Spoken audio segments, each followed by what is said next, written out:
The Genuine Article. Discussion and commentary based on articles from Jack.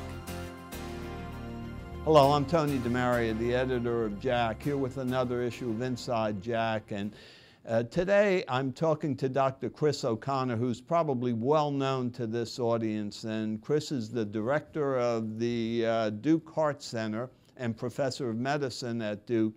And he's the senior author of a very interesting paper that deals with the results of heart failure randomized clinical trials employing beta blockers as they relate to differences between patients in the United States and the rest of the world.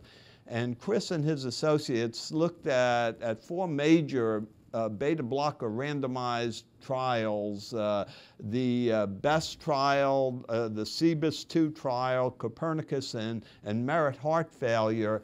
And they observed that there was a considerable difference between the response of patients in these trials in the United States and the rest of the world. For instance, the composite difference being about a 23% benefit, but only 8% in the United States, about 36% in the rest of the world. So, Chris, I guess the first question we might ask is, why is it that there's such a large percentage of participants from the rest of the world in these very important randomized trials?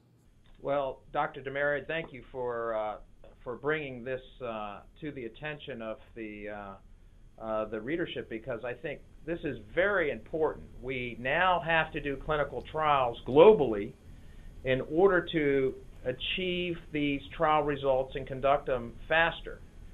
Patient recruitment has to be large, it has to be diverse, and so clinical trials are done internationally these days.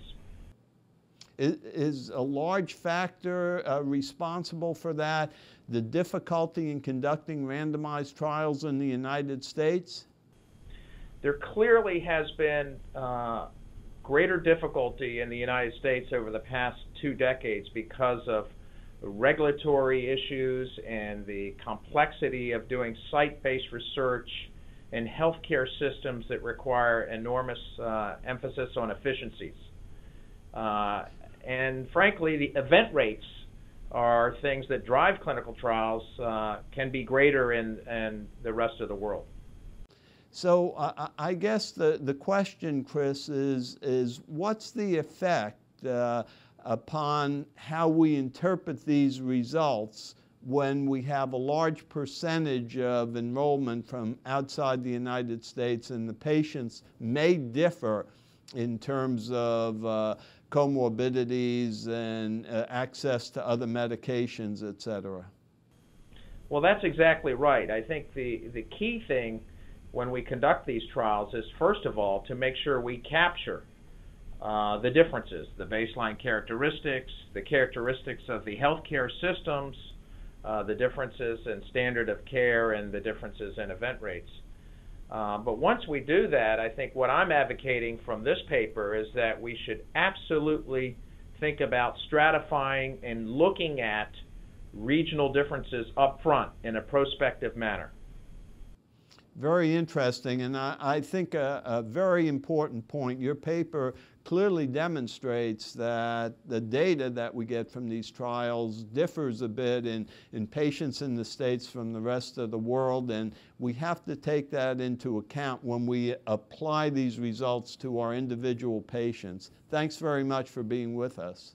For Inside Jack, I'm Tony DeMaria.